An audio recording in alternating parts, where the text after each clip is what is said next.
ஒரு சில நாட்களாகவே ஆண்டவர் என்னுடைய இருதயத்தில் இந்த தேங்கின நிலைமையிலிருந்து ஒரு தேவனுடைய பிள்ளை வெளியே வரணும் அப்படின்றத குறித்து ஆண்டவர் பேசிக்கொண்டே இருக்கிறார். ஒரு வசனத்தை நம்ம வாசிக்க போகிறோம், எல்லாரும் எடுத்துக்கொள்ளலாம். நீர்ப்பாய்ச்சலான தோட்டத்தை போலவும் வற்றாத நீரூற்றை போலவும் இருப்பாய் என்கிற அந்த வாக்கு தத்தத்தை சேர்ந்து வாசிக்கலாமா? ஆமேன். ஏசாயா எழுதின தீர்க்க தரிசன புஸ்தகத்திலே எல்லாரும் சேர்ந்து வாசிக்கலாம். ஆமேன். நீ நீர்ப்பாய்ச்சலான தோட்டத்தை போலவும் வற்றாத நீரூற்றை போலவும் இருப்பாய். எல்லாரும் சேர்ந்து சொல்லுங்கள். நீங்கள் ஏசாயாவின் தீர்க்க தரிசன புஸ்தகம் 58வது அதிகாரத்தினுடைய 11வது வசனத்தை நம்ம சேர்ந்து வாசிக்கலாம். கர்த்தர் நித்தமும் உன்னை நடத்தி மகா வறட்சியான காலங்களில் உன் ஆத்துமாவை எல்லாம் திருப்தியாக்கி உன் எலும்புகளை நிணம் உள்ளதாக்குவார். நீ நீர்ப்பாய்ச்சலான தோட்டத்தை போலவும் வற்றாத நீரூற்றை போலவும் இருப்பாய். இன்னொரு விஷயம் கூட வாசிக்கலாம். கர்த்தர் நித்தமும் உன்னை நடத்தி மகா வறட்சியான காலங்களிலேயும் உன் ஆத்துமாவை திருப்தியாக்கி உன் எலும்புகளை நிலமுள்ளதாக்குவார். நீ நீர்ப்பாய்ச்சலான தோட்டத்தை போலவும் வற்றாத நீரூற்றை போலவும் இருப்பாய். ஹல்லேலூயா. ஆண்டவருடைய பிள்ளைகளே, நம்முடைய பரிசுத்த வேதாகமம், நாம் ஆராதிக்கிற ஆண்டவர் நமக்கு ஒரு நல்ல வார்த்தையை ஆண்டவர் தருகிறார். என்ன வார்த்தையை தருகிறார் அப்படின்னா, நீ நீர்ப்பாய்ச்சலான தோட்டத்தை போலவும் நீ வற்றாத நீரூற்றை போலவும் இருப்பாய். ஒருவேளை இந்த சத்தத்தை கேட்கிறவர்கள் நீங்கள் ரொம்ப வறட்சியான ஒரு சூழ்நிலையிலே இருக்கலாம். உங்களுக்கு எங்கு பார்த்தாலும் குறைவே நீங்கள் கண்டு கொண்டிருக்கலாம். இதுவரையிலும் ஒரு செழுமையானதை உங்க கண்கள் பார்க்காமல் இருக்கலாம். எதெடுத்தாலும் உங்களுடைய வாழ்க்கையிலே பற்றாக்குறைகள் அதிகமா இருக்கலாம். கண்ணுல பார்க்கும்போது இந்த பச்சை பசேன்னு பார்க்கிற அந்த சூழ்நிலை இதுவரைக்கும் உங்க வாழ்க்கையிலே வராமல் இருக்கலாம். எங்கு பார்த்தாலும் குறைவு, எங்கு பார்த்தாலும் நஷ்டம், எங்கு பார்த்தாலும் ஒரு விரக்தி.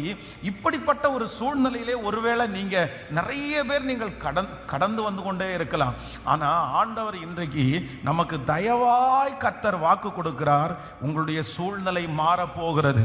உங்களுடைய இந்த சுற்றி இருக்கிற எல்லா காரியத்தையும் கர்த்தர் எப்படி மாற்ற போறார் அப்படின்னா, நீ நீர்ப்பாய்ச்சலான தோட்டத்தை போலவும் வற்றாத நீரூற்றை போலவும் கர்த்தர் சீக்கிரமாய் ஆண்டவர் மாற்றி கொண்டிருக்கிறார்.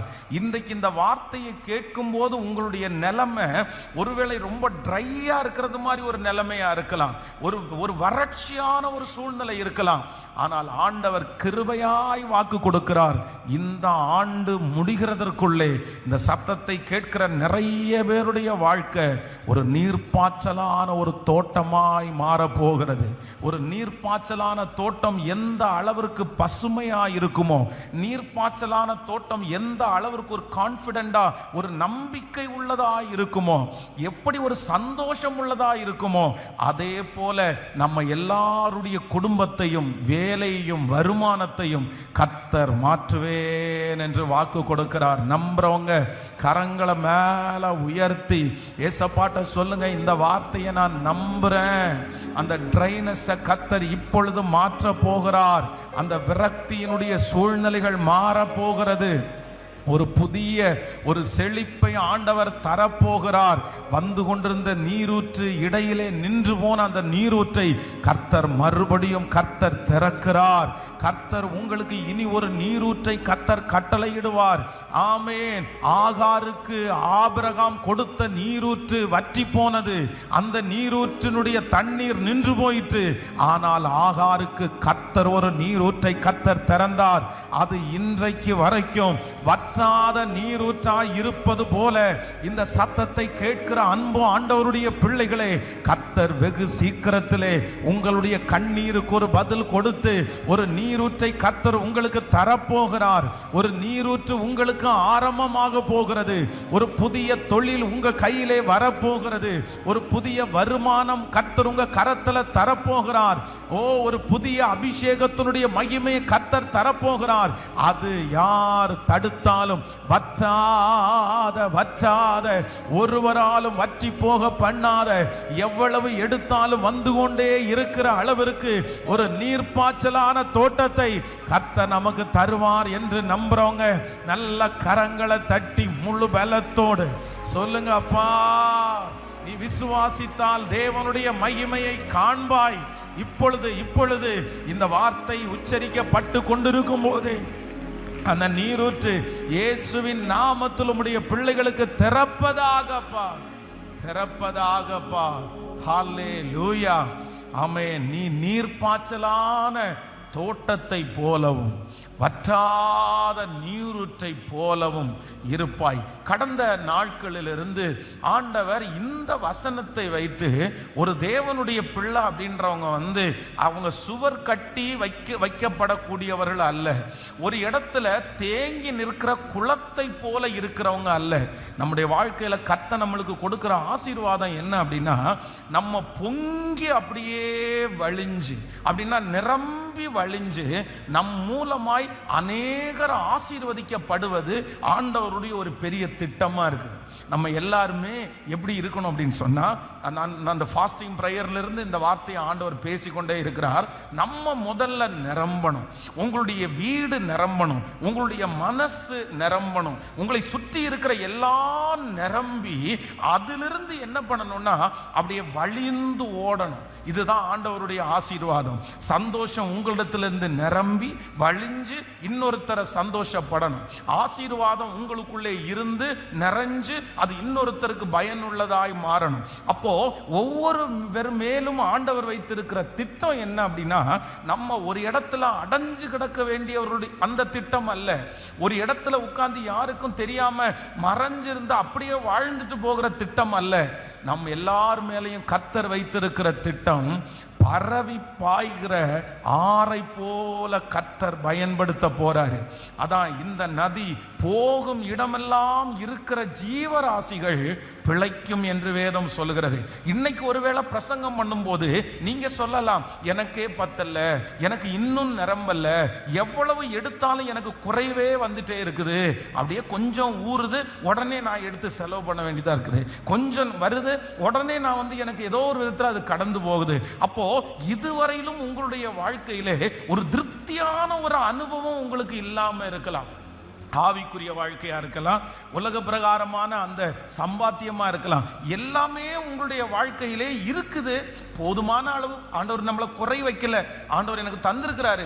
ஆனா ரொம்ப எக்ஸ்ட்ரா நான் எடுத்துட முடியாது, நான் நினைக்கிறதெல்லாம் அப்படி நம்ம செஞ்சிட முடியாது. அப்படிப்பட்ட ஒரு குறைவு பலருக்கு இருக்கலாம். ஆனா ஆண்டவர் இன்று கிருபையாய் வாக்கு கொடுக்கிறார்.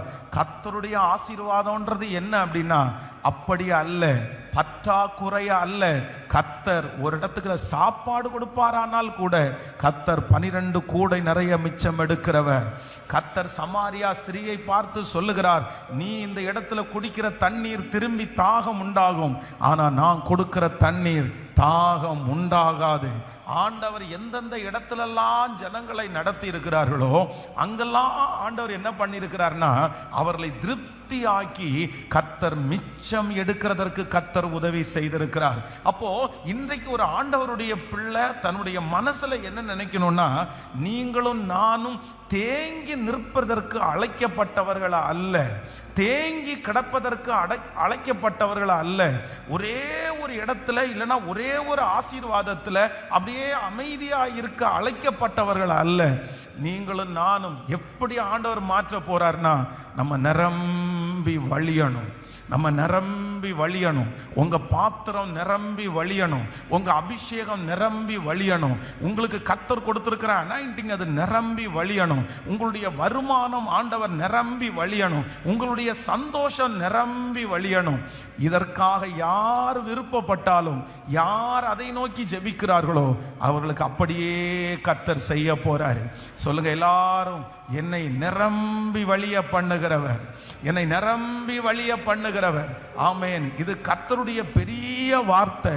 நான் தான் பாஸ்டர் இத்தனை ஆண்டுகளா முடங்கி படுத்து கிடக்கிறேன். இந்த சத்தத்தை கேட்கிற நிறைய பேர் பல வருடங்களாக முடங்கின நிலைமையில படுத்து கிடக்குறீங்க. எழும்ப முடியாம நீங்க இருக்கிறீங்க. நீங்க நடமாடுகிறீங்க, நீங்க நடக்கிறீங்க, நீங்க வேலை செய்றீங்க. ஆனா உங்களுக்குள்ளே ஒரு முடங்கின ஒரு தன்மை, உங்களுக்குள்ளே ஒரு கட்டுப்படுத்தப்பட்ட ஒரு தன்மை, உங்களுக்குள்ளே ஒரு தேங்கின நிலைமை. நீங்க வெளியே வரணும்னு நினைச்சா கூட வர முடியல, எழும்பணும்னு நினைச்சா கூட உங்களால எழும்ப முடியல. ஆனா இன்றைக்கு ஆவியானவர் உங்களையும் என்னையும் கர்த்தர் மறுபடியும் ஒரு டைம் நிரப்பி, நீ நீர்ப்பாய்ச்சலான தோட்டத்தை போலவும் வற்றாத நீரூற்றை போலவும் இருப்பார். முடங்கி கிடக்கிற உங்களை கர்த்தர் இப்பொழுது தட்டி எழுப்புவாராக. அந்த முடக்க தன்மையிலிருந்து கர்த்தர் உங்களை வெளியே கொண்டு வருவாராக. இதோ கட்டப்பட்டிருக்கிற அந்த அணையின் மேல் ஆண்டவருடைய மழை ஊற்றப்படுகிறது, ஆண்டவருடைய ஆசீர்வாதம் ஊற்றப்படுகிறது. அது அப்படியே நிரம்பி வழிகிறது. அது வழிந்து அநேகருக்கு பிரயோஜனம் உள்ளதாய் மாறுகிறது. இந்த சத்தத்தை கேட்கிற உங்களுக்கு தான் கர்த்தர் அப்படி செய்ய போறாரு. நல்ல கரங்களை தட்டி அப்பா, ஹalleluya, ஹalleluya, நன்றி அப்பா, நன்றி. என்னுள்ளம் தேவன்பால் பொங்கி வழியுதே, இயேசுனை ரட்சித்தா நான் ஆடி பாடுவே. எவரும் அறியாதே என்னுள்ளம் பொங்குதே, என்னுள்ளம் பொங்கி பொங்கி பொங்கி பொங்கி வழியுதே, என்னுள்ளம் பொங்கி பொங்கி பொங்கி பொங்கி வழியுதே. சொல்லுவோம், என்னுள்ளம் தேவன்பால் பொங்கி வழியுதே, இயேசுனை ரட்சித்தா நான் ஆடி பாடுவேன். எவரும் அறியாதே உள்ளம் பொங்குதே, என் உள்ளம் பொங்கி பொங்கி பொங்கி பொங்கி வழியுதே, என் உள்ளம் பொங்கி பொங்கி பொங்கி பொங்கி வழியுதே. சின்னம் சிறுவாயது என்னை குறித்து விட்டார், தூரம் போயினும் கண்டு கொண்டா. இன்னும் சிறுவாயது என்னை குறித்து விட்டார், தூரம் போயினும் கண்டு கொண்டா. தாமது ஜீவனை எனக்கும் அளித்து ஜீவன் பெற்றுக் கொண்டு உரைத்தார்.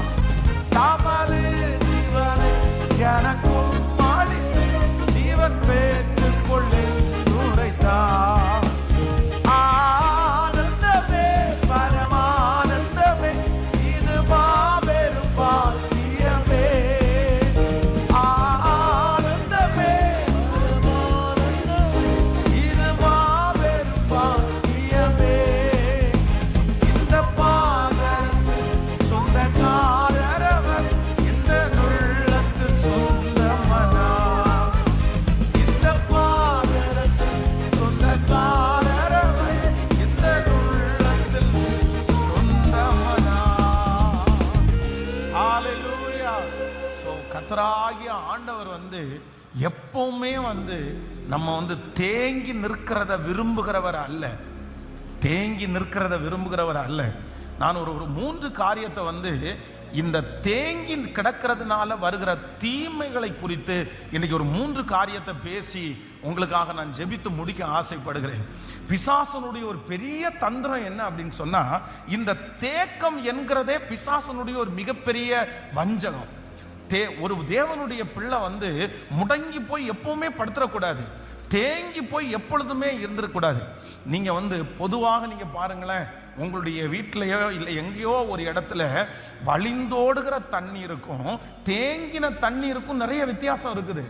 வழிந்தோடுகிற தண்ணியை நிறைய பேர் பிடிச்சி குடிக்க கூட செய்வாங்க, அதுல ரொம்ப பெரிய அசுத்தம் இருக்காது. ஆனா அதே நேரத்துல ஒரு தண்ணி ஒரு இடத்துல தேங்கிருச்சுன்னு வைங்களேன், அந்த இடத்துல அந்த தண்ணீர் நாளுக்கு நாள் கெட்டு போயிடும், நாளுக்கு நாள் அதனுடைய தன்மை வித்தியாசமா மாறும். அது ஊற்றும் போது நல்ல தண்ணீராக இருக்கலாம். நம்ம வந்து நிறைய பேர் நீச்சல் குளத்துக்கெல்லாம் நீங்கள் போயிருப்பீங்க. இந்த நீச்சல் குளத்தில் நிறைய பேருக்கு குளிச்சா பார்த்தீங்கன்னா ஒத்துக்காது. ஏன் ஒத்துக்காது அப்படின்னா, இந்த நீச்சல் குளத்துலேருந்து குளிச்சுட்டு மேலே வரும்போது முகமெல்லாம் ஒரு மாதிரி சொறி பிடிச்சது மாதிரி இருக்கும். கையில் அப்படியே வரைஞ்சிங்கன்னா அதுக்கு மேலே ரொம்ப வித்தியாசமாக இருக்கும். நம்முடைய தோலெல்லாம் ரொம்ப ஹார்டாக நிறைய பேருக்கு மாறும். ஏன் அப்படின்னா அதில் நிறைய குளோரின் போட்டிருப்பாங்க. எதுக்காக அந்த தண்ணீரில் குளோரின் போகிறீங்க? நிறைய பேர் நீச்சல் குளத்தில் நீங்கள் உள்ளே போயிட்டீங்கனால இந்த ஸ்மெல்லு, ப்ளீச்சிங் பவுடருடைய ஸ்மெல்லு நமக்கு வரும். எதுக்கு இப்படி கெட்டதை போடுறீங்க? அது நம்முடைய கண்ணுக்குள்ளே போச்சுன்னா கண்ணெல்லாம் நிறைய எரியும். 1 மணி நேரம் நீச்சல் குளத்தில் விளையாண்டு வந்துட்டீங்கன்னா கண்ணெல்லாம் அப்படியே ரொம்ப எரியும். ஏன்னா அந்த குளோரினுடைய எஃபெக்ட்.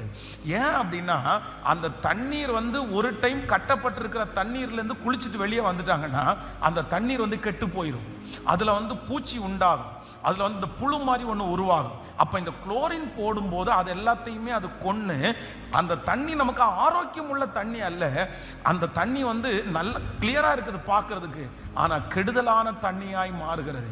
எப்படி ஒரு தண்ணீர் தேங்கி நிற்கும் போது அந்த தண்ணீர் வந்து ஒரு ஆரோக்கியமற்ற தண்ணீராய் மாறுகிறதோ, அதே போல ஒரு தேவனுடைய பிள்ளை நீங்க முடங்கிட்டீங்கன்னு வச்சுக்கோங்களேன், நீங்க ஒரு இடத்துல ஸ்ட்ரகிள் ஆயிட்டீங்கன்னு வச்சுக்கோங்களேன், நீங்க ஒரு இடத்துல வந்து சத்துரு உங்களை முடக்கி விட்டான், இல்லைன்னா ஒரு தேங்கின சூழ்நிலையில உங்களை வச்சுட்டான் அப்படின்னா, அதிலிருந்து நீங்க வெளியே வரல அப்படின்னா நீங்க பிரயோஜனமற்றவர்களாய் நீங்கள் மாறுவீர்கள். நீங்கள் கெட்டு போனவர்களாய் மாறுவீர்கள்.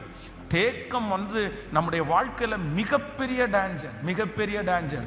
இன்னைக்கு யார் ஒருவேளை 5 வருஷமா நீங்க தேக்கமா இருக்கலாம், உங்களுக்கு தெரியும், வேற யாருக்கும் தெரியாது.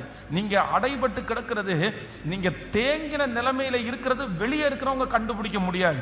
நீங்க சம்பாதிச்சுட்டு தான் இருப்பீங்க, நீங்க வேலைக்கு போயிட்டு தான் இருப்பீங்க. தேக்கம் அப்படின்றது என்னன்னு நினைக்கிறீங்க? தேக்கம் அப்படின்றது வந்து நீங்க சம்பாதிக்காம இல்லாததை நான் தேக்கம்னு சொல்லல. தண்ணீர் இருக்குது, குளத்துல தண்ணீர் இருக்குது, அந்த இடத்துல இல்லைன்னா அந்த குழியில தண்ணீர் இருக்குது. ஆனா அந்த தண்ணீர் என்ன பண்ணல அப்படின்னா அதனுடைய ஊற்று இன்னும் ஆரம்பிக்கல.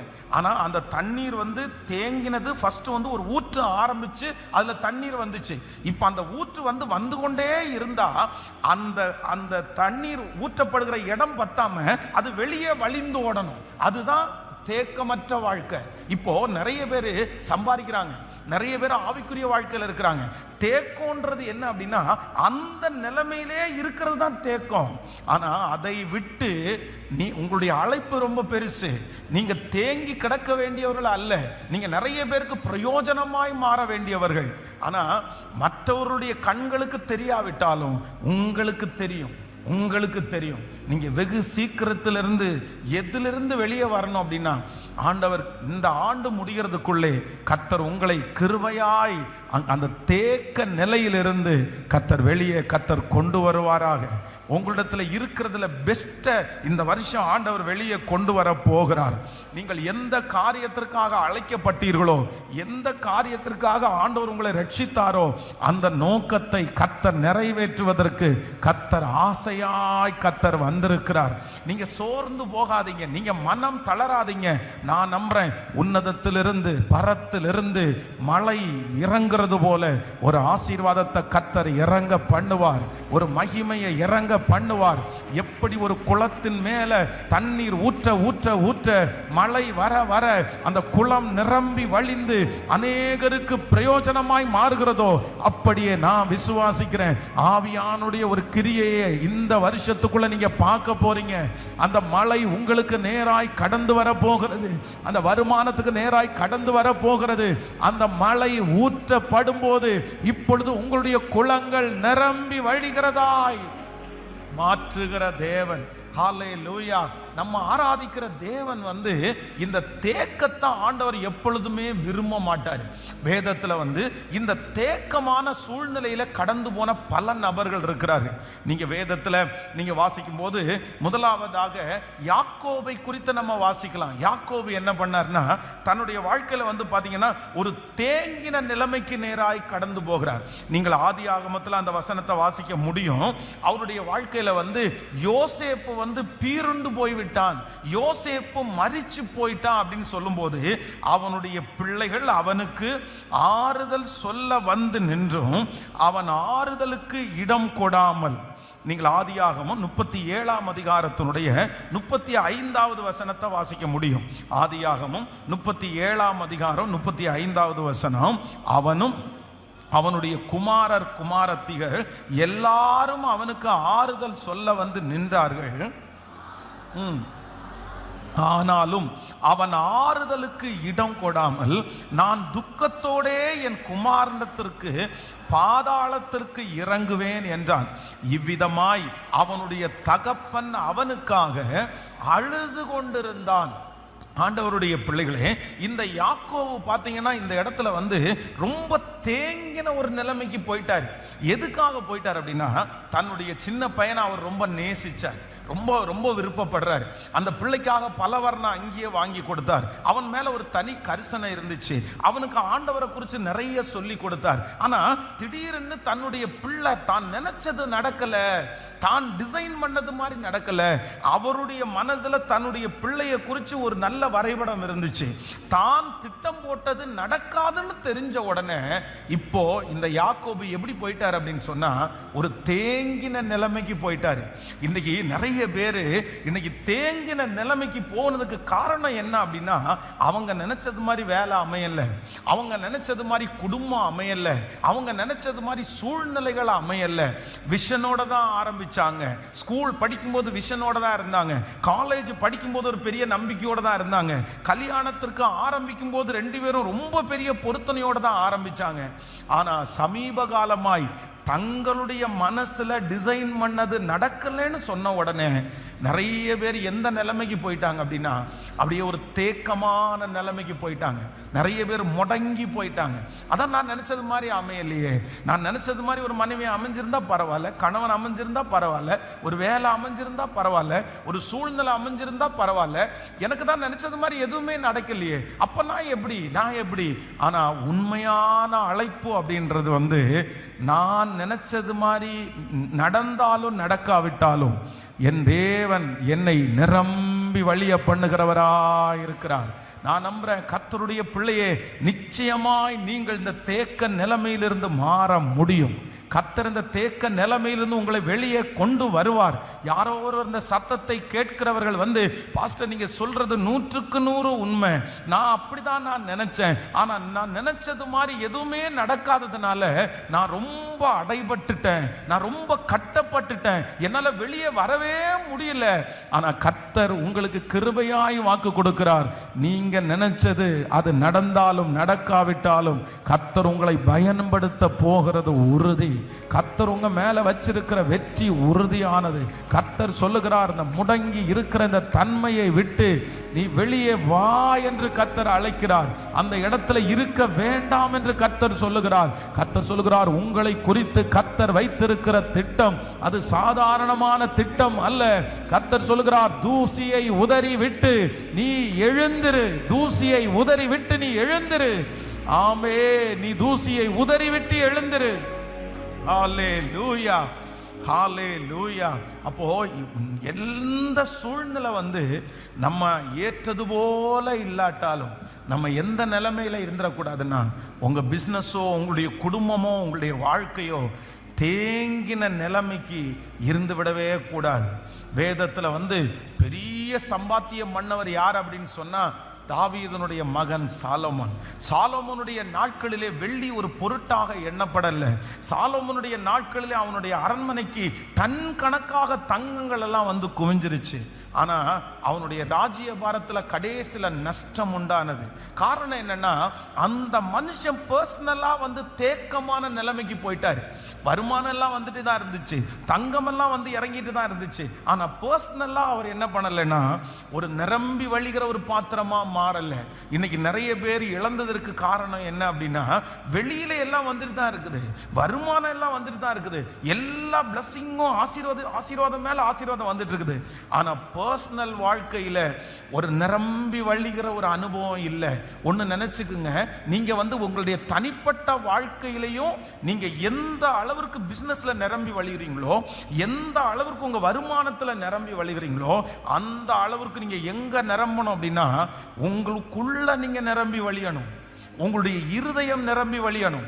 நீங்க அப்படி இல்லாத பட்சத்திலே இந்த மனுஷனை மாதிரி சீக்கிரமாய் ஆசீர்வாதங்களை நம்ம இழந்துருவோம். அதனால எல்லாரும் இன்னைக்கு கர்த்தர் என்ன எதிர்பார்க்கிறார் அப்படின்னா, நீ முடங்கி கிடந்தது போதும், முடங்கி கிடந்தது போதும். அலங்கார வாசலிலே எல்லாரும் அந்த ஆலயத்துக்குள்ள சந்தோஷமாய் போகும்போது ஒரே ஒரு மனுஷன் மட்டும் முடங்கி அந்த ஆலயத்திற்கு வெளியே நின்று இருக்கிறான். ஆனா கர்த்தர் அவனை அப்படியே விட்டு வைக்கணும்னு கர்த்தர் நினைக்காம கர்த்தர் அவனை எழுப்பி விடுவதற்கு கர்த்தர் தன்னுடைய பிள்ளைகளை கர்த்தர் அனுப்பினார். அவன் அலங்கார வாசலிலே இருந்த அந்த மனுஷன் எழும்பி நின்று குதித்து அந்த ஆலயத்திற்குள்ள கடந்து போனது போல கர்த்தர் நிறைய பேருடைய கால்களை கர்த்தர் பலப்படுத்துவாராக. கர்த்தர் உங்களை நிமிர்ந்து நிற்க பண்ணுவாராக. நீங்க எழுந்து உள்ளே சமாதானத்தோடு ஓட போகிறீர்கள்.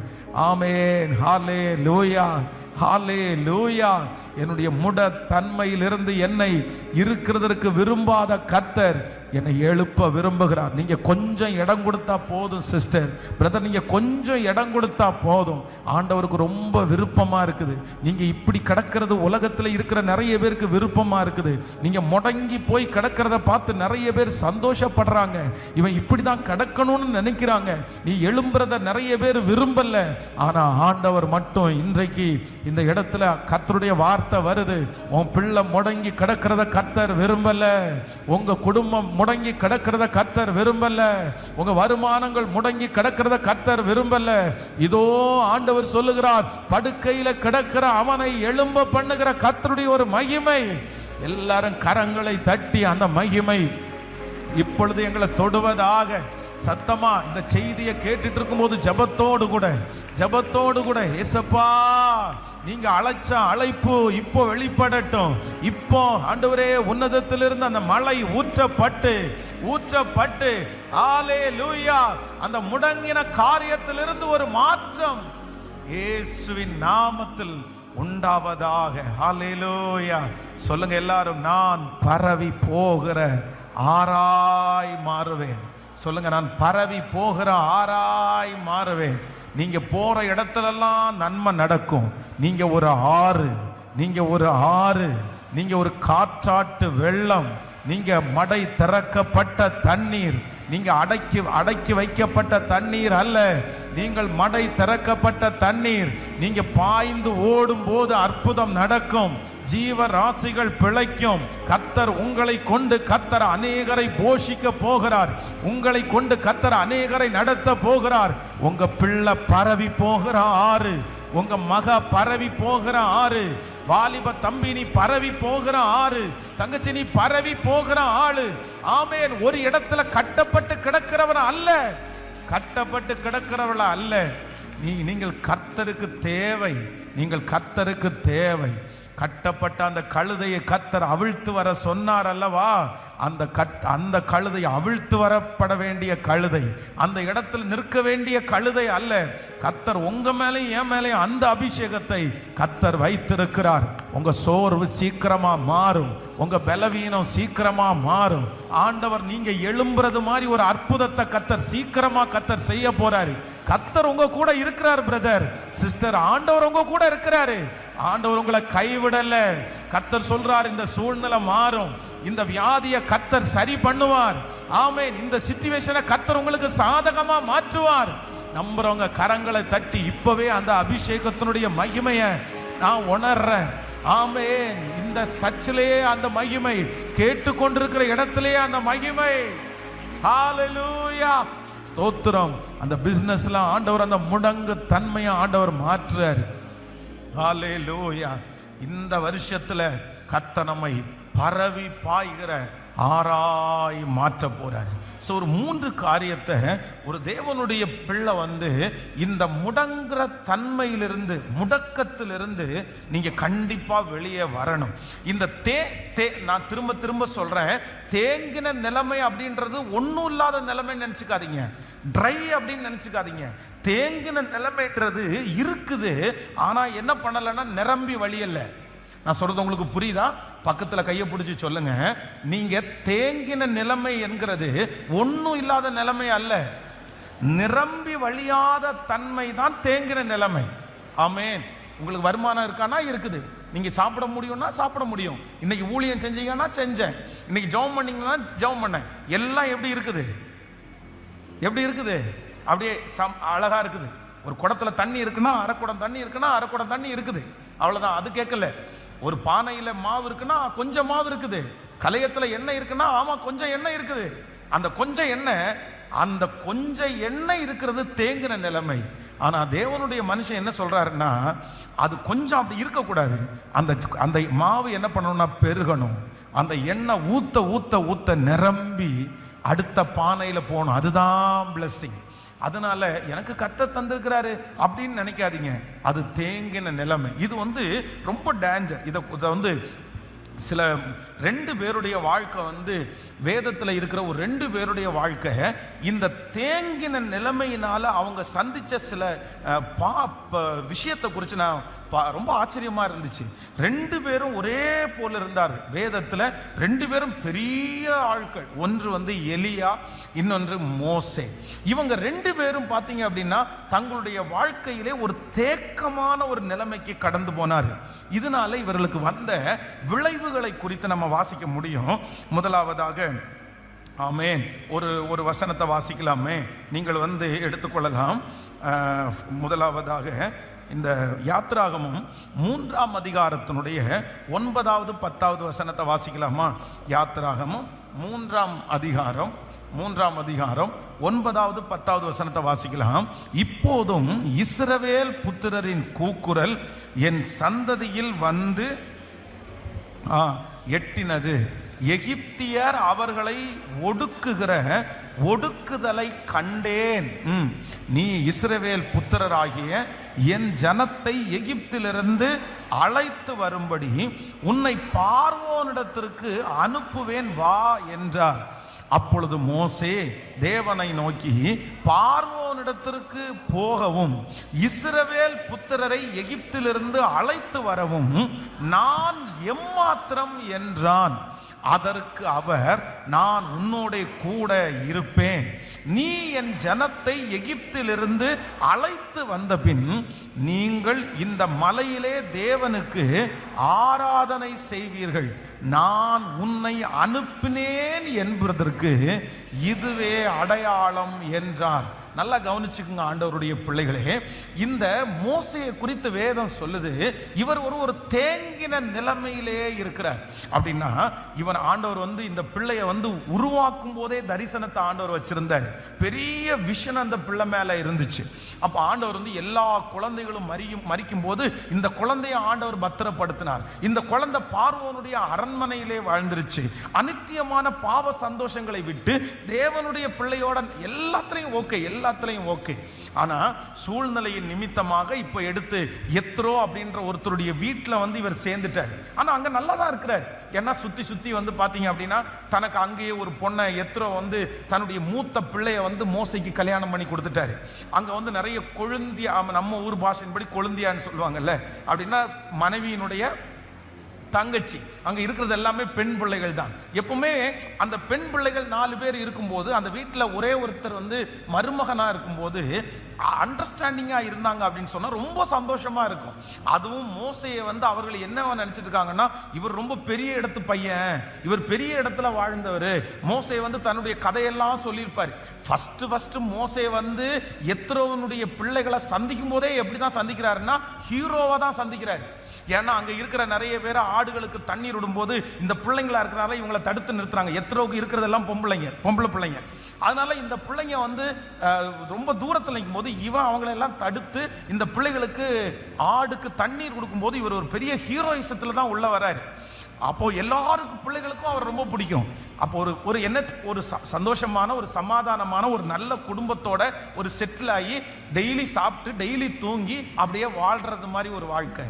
ஆனா இப்போ ஆண்டவர் என்ன சொல்றாரு அப்படின்னு சொன்னா, எப்பா இல்ல, நீ இந்த இடத்துல இருக்கக்கூடிய ஆள் அல்ல, நீ இந்த ஆடுகளை மேய்த்து கொண்டிருக்கிற ஆள் கிடையாது, நீ இந்த 10-20 ஆடுக்கு பின்னாடி போறதுக்கு ஒன்று நான் அழைக்கல, நீ இந்த வனாந்தரத்துல உட்கார்ந்து வெயில்ல கஷ்டப்படுறதுக்கு ஒன்று அழைக்கல, உன்னை நான் எப்படி அழைக்க போய் வச்சிருக்கிறேன் அப்படின்னா, நீ பார்வோனிடத்திற்கு நான் உன்னை அனுப்புவேன். என் ஜனங்களை நீதான் வழி நடத்துவ, உன் மேல ஒரு பெரிய திட்டம் வச்சிருக்கிறேன், உன் மேல ஒரு பெரிய நோக்கம் வச்சிருக்கிறேன், நீ ஒரு சாதாரணமான ஆள் அல்ல அப்படின்றத ஆண்டவருடைய நம்பிக்கையை மோசேக்கு சொல்றாரு. ஆனா இந்த மோசே அடுத்து என்ன சொல்றாரு அப்படின்னு சொன்னா, இல்ல, அந்த வசனத்தை வாசிக்கும் போது, அப்பொழுது மோசே தேவனை நோக்கி, பார்வோனிடத்திற்கு போகவும் இஸ்ரவேல் புத்திரரை எகிப்திலிருந்து அழைத்து வரவும் நான் எம்மாத்திரம் என்றான். நான் எம்மாத்திரம். நல்லா கவனிச்சுக்குங்க ஆண்டவருடைய பிள்ளைகளே, இந்த தேங்கின நிலைமைக்கு, இந்த முடங்கப்பட்டு நீங்க கடந்தீங்கன்னா, நீங்க முடங்கிட்டீங்கன்னு வச்சுங்களேன், நீங்க 5 வருஷம் முடங்கிட்டீங்கன்னு வச்சுங்களேன், உங்களுக்குள்ள முதல்ல மேலோங்கிறது என்ன அப்படின்னு சொன்னா, உங்களை குறித்து உங்களுடைய நம்பிக்கையெல்லாம் அற்று போய் உங்களை குறித்து ஒரு பெரிய அவிசுவாசம் உங்களுக்குள்ள வரும். என்னால் முடியாது, என்னால் முடியாது, என்னால் முடியும் என்கிற நம்பிக்கை உங்களை விட்டு போயிடும். நான் செய்வேன் என்ற நம்பிக்கை உங்களை விட்டு போயிடும். என்ன கர்த்தர் நடத்த போறார்ன்ற நம்பிக்கை உங்களை விட்டு போயிடும். என் மேல ஒரு பெரிய திட்டம் வச்சிருக்கிறான்ற நம்பிக்கை போயிடும். இந்த முடங்கி கடந்தீங்கன்னா, இந்த முடக்கத்திற்கு ஒரு பெரிய பெரிய ஆபத்து இருக்குது. உங்களுக்கு என்ன உங்களை விட்டு போயிடும்னா, நம்பிக்கை உங்களை விட்டு போயிடும். ஆண்டவர் நம்புறார், அவனுக்கு கேட்கப்படுகிறது கர்த்தருடைய வார்த்தை.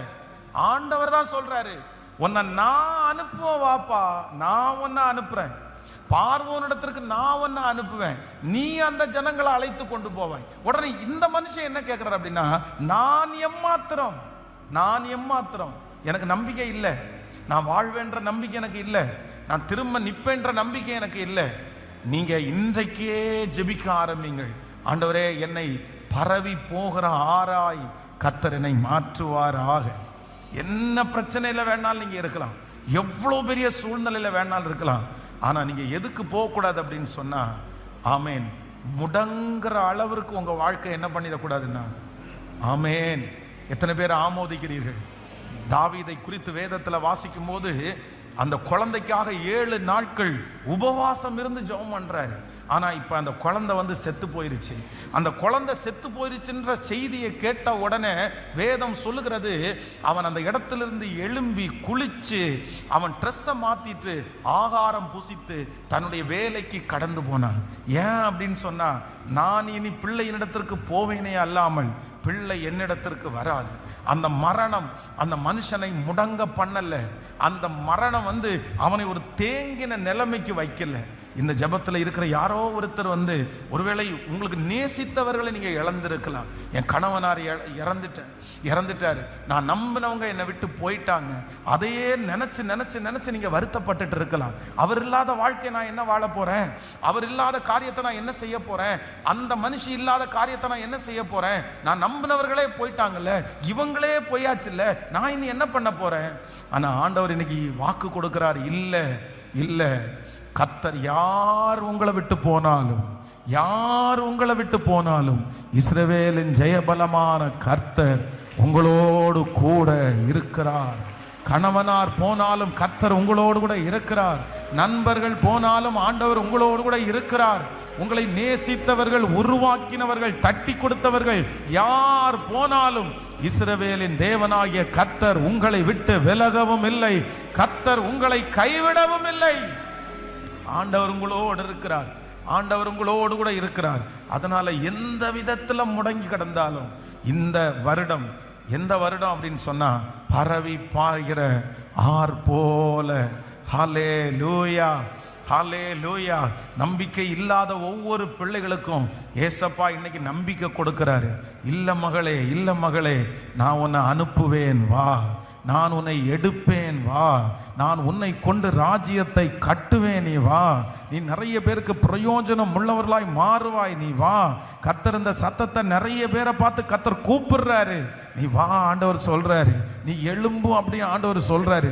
நிறைய பேருக்கு கர்த்தர் கை கொடுக்கிறார், ஏசப்பா கை கொடுக்கிறார், உங்களுக்கு அந்த கையை கொடுக்கிறாரு. நீ எந்திரி மகளே, எந்திரி மகளே, ஆமென், எந்திரி. Thank you Jesus, thank you Jesus. So number 1, முதலாவதாக இந்த முடக்கத்தினுடைய ஆபத்து அப்படின்னா, தேங்கினதனுடைய ஆபத்து என்ன அப்படின்னு சொன்னா, நமக்கு நம்பிக்கை குறைவு நமக்கு உண்டாகும். நம்ம மேலே இருக்கிற விசுவாசம் நாளுக்கு நாள் குறைஞ்சிடும். அதனால் சீக்கிரமாய் நம்ம எழும்பி விடுவோமே. ஆனால் நம்முடைய நம்பிக்கை இன்னும் பலப்படுத்த கர்த்தர் வல்லவராய் இருக்கிறார். நம்முடைய வாழ்க்கையை குறித்த ஒரு பெரிய நம்பிக்கையை தருவதற்கு கர்த்தர் வல்லவராய் இருக்கிறார். ஆமேன். கைகளை அசைத்து ஆமேன் சொல்லுங்க பார்க்கலாம். அடுத்த வசனத்தை கூட வாசிக்கலாம். 3ஆம் அதிகாரத்தினுடைய ஆமேன் 12வது வசனத்திலிருந்து வாசிக்கலாம். அதற்கு அவர், நான் உன்னோடே இருப்பேன், நீ என் ஜனத்தை எகிப்திலிருந்து அழைத்து வந்தபின் நீங்கள் இந்த மலையிலே தேவனுக்கு ஆராதனை செய்வீர்கள், நான் உன்னை அனுப்பினேன் என்பதற்கு இதுவே அடையாளம். அடுத்த வசனத்தை கூட வாசிக்கலாம். அப்பொழுது மோசே தேவனை நோக்கி, நான் இஸ்ரவேல் புத்தரிடத்திற்கு போய் உங்கள் பிதாக்களுடைய தேவன் உங்களிடத்தில் என்னை அனுப்பினார் என்று அவர்களுக்கு சொல்லும்போது அவருடைய நாமம் என்ன என்று அவர்கள் என்னிடத்தில் கேட்டால் நான் அவர்களுக்கு என்ன சொல்லுவேன் என்றார். இன்னொரு வசனத்தை கூட வாசிக்கலாமே. 1 ராஜாக்களின் புஸ்தகம் 19ஆம் அதிகாரத்தினுடைய 4வது வசனத்திலிருந்து வாசிக்கலாமா? 1 ராஜாக்கள் 19ஆம் அதிகாரம் 4வது வசனத்திலிருந்து வாசிக்கலாம். அவன் வனாந்தரத்தில் ஒரு நாள் பிரயாணம் போய் ஒரு சூரை செடியின் கீழ் உட்கார்ந்து தான் சாக வேண்டும் என்று கோரி, போதும் கர்த்தாவே, என் ஆத்துமாவை எடுத்துக்கொள்ளும், நான் என் பிதாக்களை பார்க்கலும் நல்லவன் அல்ல என்று சொல்லி. நல்லா கவனிங்க, எல்லாரும் கவனிங்க ஆண்டவருடைய பிள்ளைகளே. இந்த இடத்துல யார் ரொம்ப முடங்கி கிடக்கிறா அப்படின்னா, ஒரு தேங்கின நிலைமைக்குள்ள யார் ஆளானா அப்படின்னு சொன்னா, ஒரு நாள் பாய்ந்து கொண்டிருந்த ஆறு. இது சாதாரணமான ஆறு அல்ல. இந்த எலியா என்கிற ஆறு என்ன அப்படின்னு சொன்னா, இது எவ்வளவு பெரிய பிரச்சனையை இழுத்துட்டு போயிடும். அந்த மாதிரி ஒரு ஆறு. இது ஒரு மிகப்பெரிய காற்றாட்டு வெள்ளம். இது போகிற இடத்துலலாம் அவ்வளவு அற்புதம் நடக்கும். ஆண்டவர் இந்த எலியாவை கொண்டு செஞ்சதெல்லாம் ரொம்ப பெருசு. ஆனா ஏசபேல் என்கிற ஒரு மனுஷனுடைய வார்த்தையை கேட்டு வார்த்தையினாலே உடைக்கப்பட்டு அப்படியே வார்த்தையினால உடைச்சு இந்த மனுஷனை என்ன பண்ணிட்டாங்கன்னா, தேங்கிறது மாதிரி ஒரு இடத்துல உட்கார வச்சிட்டாங்க. அவ்வளவுதான். இதுக்கு மேல அவரால் அந்த தண்ணி நின்றுச்சு. அந்த தண்ணி இப்ப கட்டுப்பட்டு கிடக்குது, முடங்கப்பட்டு கிடக்குது. இப்போ ஆண்டவர் தீர்க்கதரிசி இடத்துல பேசுறாரு. என்னப்பா நீ என்ன பண்ணிட்டு இருக்கிற? உனக்கு இங்க என்ன வேலை? இந்த மனுஷன் ஆண்டவரிடத்துல ஜெபம் பண்ணும்போது என்ன சொல்றாரு அப்படின்னு சொன்னா, தான் சாக வேண்டும் என்று கோரி, அந்த வசனத்தை அவன் வனாந்தரத்தில் ஒரு நாள் பிரயாணம் போய் ஒரு சூரை செடியின் கீழ் உட்கார்ந்து தான் சாக வேண்டும் என்று கோரி, போதும் கர்த்தாவே, என் ஆத்துமாவை எடுத்துக்கொள்ளும், நான் என் பிதாக்களை பார்க்கலும் நல்லவன் அல்ல என்று சொல்லி. கவனிங்க, இவர் என்ன விருப்பம் போயிடுச்சு அப்படின்னு சொன்னா, வாழணுன்ற விருப்பம் இவரை விட்டு போயிருச்சு. வாழணுன்ற எண்ணம் இவரை விட்டு போயிருச்சு. இவர் என்ன ஆசைப்படுறாரு அப்படின்னு சொன்னா, நான் செத்தா நல்லா இருக்கும், நான் செத்தா நல்லா இருக்கும், நான் எனக்கு விருப்பமே இல்லை, நான் வாழ விரும்பல, என்னை எடுத்துக்குங்க ஆண்டவரே, என்னை எடுத்துக்குங்க ஆண்டவரே. நீங்களும் நானும் ஆண்டவருடைய வருகைக்காக ஆயத்தப்படுவது தவறல்ல. ஆண்டவருடைய வருகைக்காக ஆயத்தப்படுங்க. இன்னைக்கு மரிச்சாலும் நம்ம பரலோகத்துக்கு போகணுன்ற எண்ணம் உங்களுக்குள்ள இருக்கிறது தவறல்ல.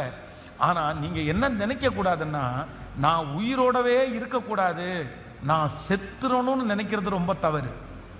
ஹலோ, இந்த பிள்ளைக்காக தான் நான் உயிரோடு இருக்கிறேன், இந்த பையனுக்காக தான் நான் உயிரோடு இருக்கிறேன், இந்த விஷயத்துக்காக தான் உயிரோடு இருக்கிறேன், இல்லைன்னா நான் உயிரை மாச்சிருப்பேன்.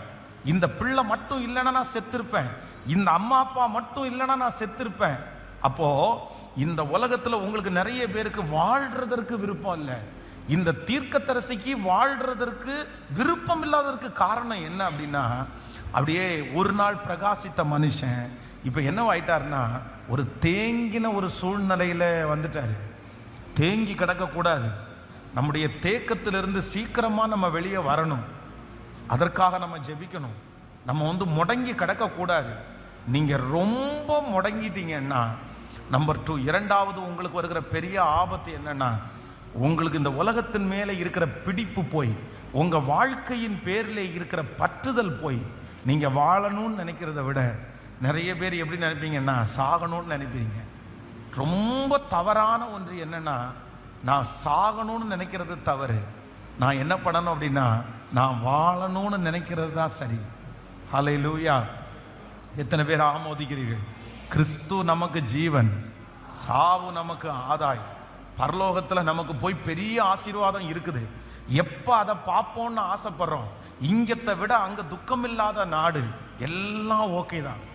ஆனால் இந்த உலகத்தில் புத்தகங்கள் இப்போ பாருங்களேன், 100 வயது வரைக்கும் வாழ்வது எப்படி அப்படின்ற புத்தகம், ஒரு புத்தகத்தை அச்சடித்து வெளியிட்டாங்கன்னா அந்த புத்தகத்தை யார் வாங்குவாங்கன்னு நினைக்கிறீங்க? யார் வாங்குவாங்க? 100 வயது வரைக்கும் வாழ்வது எப்படி, 150 வயது வரைக்கும் உயிரோடு இருப்பது எப்படி அப்படின்ற புத்தகத்தை யார் எழுதுவாங்க, யார் வாங்குவாங்க? நம்ம நிறைய பேர் வாங்க மாட்டோம். 100 வயசா யாராவது ஒருத்தர் பேசும்போது, ஏங்க இப்போதாங்க உங்களை நினைச்சேன், உங்களுக்கு 100 ஆயுசுங்க அப்படின்னு சொன்னோன்னா, 100 ஆயுசாமா? எனக்கு 100 ஆயுசெல்லாம் வேண்டாம் பிரதர், எனக்கு எவ்வளோ போதும், எனக்கு இருக்கிறதே போதும். நமக்கு 100 வயசு வரைக்கெல்லாம் நமக்கு வாழ்றதுக்கு இந்த வண்டி தாங்காது, வேண்டாம். யாராவது ஒருத்தர் இனாமா, பிரதர் எனக்கு ஒரு வயசு இருக்குது, நான் அந்த வயசையும் உங்களுக்கு தர்றேன் அப்படின்னா, பணம் வேணா தாங்க, வயசு வேண்டாம். நம்ம நிறைய பேர் வயசு உயிரோடு இருக்கிறதுக்கு விரும்ப மாட்டோம். ஆனால் உலகத்தில் இருக்கிற பணக்காரங்களை போய் பாருங்க, பெரிய பெரிய சைன் பண்ணவங்களை பாருங்க, பெரிய வெற்றி அடைஞ்ச மனிதர்களை பாருங்க. அவங்க கரெக்டாக எக்ஸசைஸ் பண்ணுவாங்க, அவங்க கரெக்டாக காலையில் எந்திரிச்சிருவாங்க, அவங்க உடம்ப நல்லா பார்த்துக்குவாங்க, அவங்க கம்மியாக சாப்பிடுவாங்க, எல்லாத்துலேயுமே ரொம்ப கிளியராக இருப்பாங்க.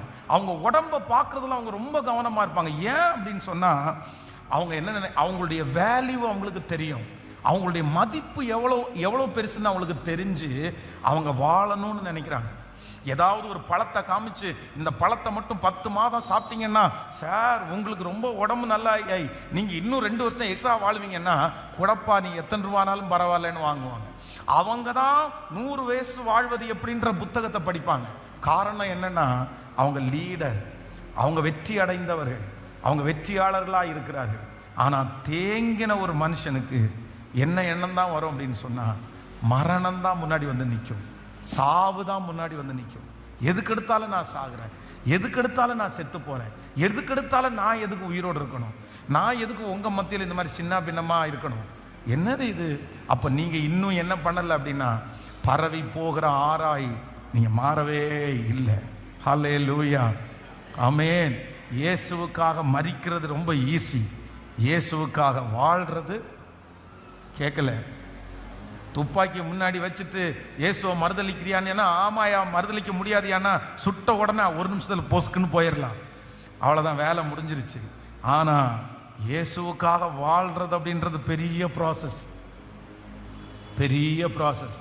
நம்ம இயேசுவுக்காக மரிக்கிறதற்கு ஆயத்தமானவர்கள் மட்டும் இல்லை, இயேசுவுக்காக வாழ்கிறதற்கும் ஆயத்தமானவர்கள்.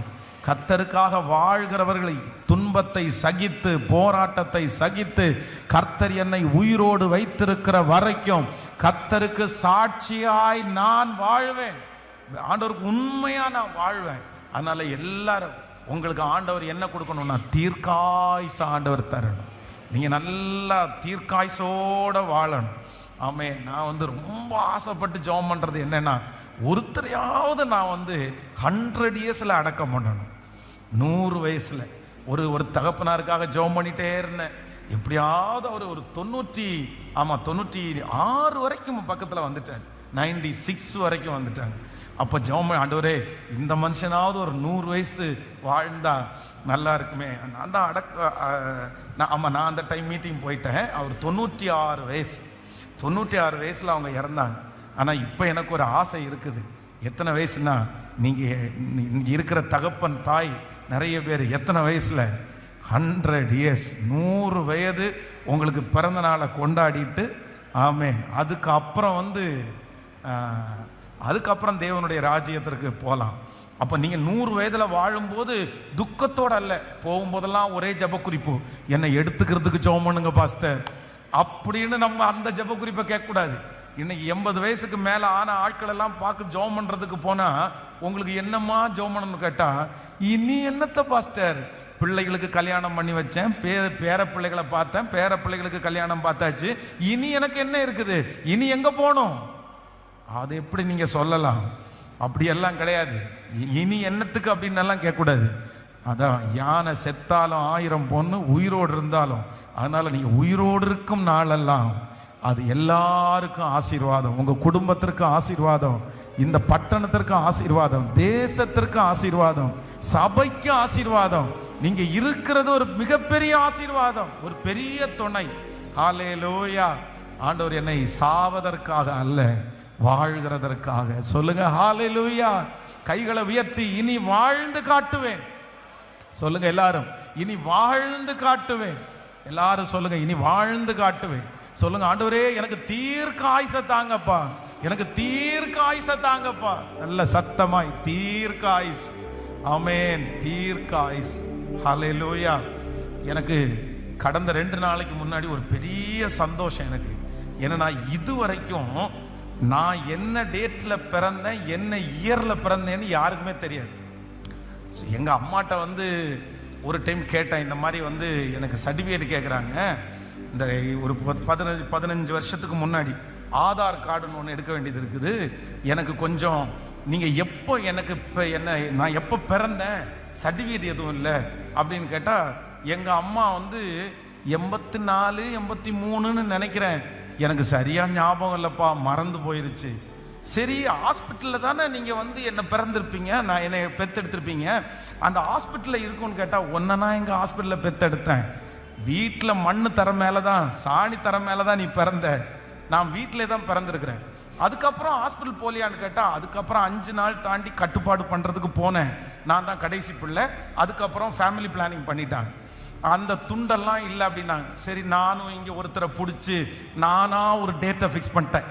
சரி, நமக்கு இப்படி தான் இருக்கும் அப்படின்னு நினச்சி அவங்க சொன்ன யூகத்தில் வச்சு ஒரு டேட்டை ஃபிக்ஸ் பண்ணி எல்லாத்துலேயும் என்ன பண்ணிட்டேன்னா, இதுதான் பிறந்த நாள் அப்படின்னு.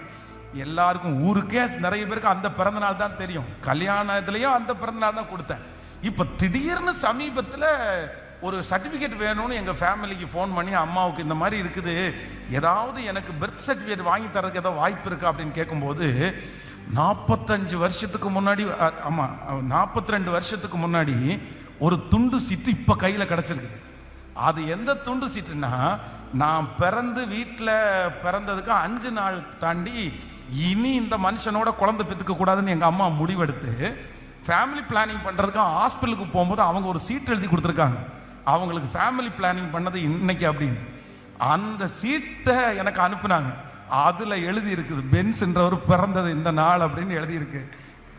அப்போதான், ஐயோ இந்த டேட்டில் தான், அது நான் உங்களுக்கு சொல்ல மாட்டேன், இனி அதை மாற்றவே முடியாது. அந்த எல்லாத்துலேயுமே அந்த அந்த டேட் ஆஃப் பர்த்து வச்சாச்சு. அப்போ இப்போ என்னென்னா, 1 வயசு எனக்கு அதிகமாக எனக்கு இருக்குது. நான் ஏற்கனவே 1 வயசு குறைவுன்னு நினச்சேன், இப்போ பார்த்தா கரெக்டாக பிறந்ததை பார்த்தா 1 வயசு ஜாஸ்தியாக இருக்குது எனக்கு. 1 வயசு ஜாஸ்தியாக போச்சா, 42 ஆகி போச்சா அப்படின்ற மாதிரி. அப்போது நம்ம எல்லாரும் என்ன பண்ணணும்னா, கர்த்தருக்காக வாழணும், கர்த்தருக்காக பலத்தோடு வாழணும். நீங்கள் வாழணும், அடுத்த ஜெனரேஷனுக்கு நீங்கள் வாழ்ந்தாதான் கர்த்தருக்கு மகிமை. கர்த்தருடைய வருகை வரைக்கும் நீங்கள் வாழணும், எந்த சூழ்நிலை வந்தாலும் நீங்கள் வாழணும்.